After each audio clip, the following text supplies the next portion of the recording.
আয়োজিত আজকের এই র্যালি বাংলাদেশ ইসলামী ছাত্র শিবির চট্টগ্রাম দক্ষিণ জেলার সংগ্রামী সভাপতি ছাত্রনেতা জনাব আসিফুল্লাহ আজমান সহ উপস্থিত জেলা এবং অন্যান্য নেতৃবৃন্দ, সংগ্রামী উপস্থিতি, সবাইকে বাংলাদেশের দ্বিতীয় স্বাধীনতার বিপ্লবী এবং সংগ্রামী শুভেচ্ছা জানাচ্ছি।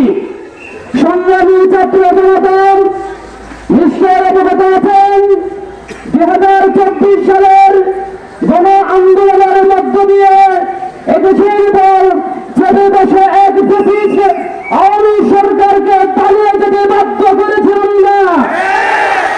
সুতরাং এই দেশ আমাদের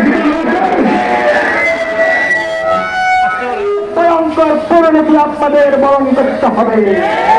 সংগ্রামী সাথী ও জনতা, সংগ্রামী সাথী ও জনতা, আমরা জানি এদেশের মানুষ, কৃষক, ছাত্র জনতা নেমে এসে 1971 সালে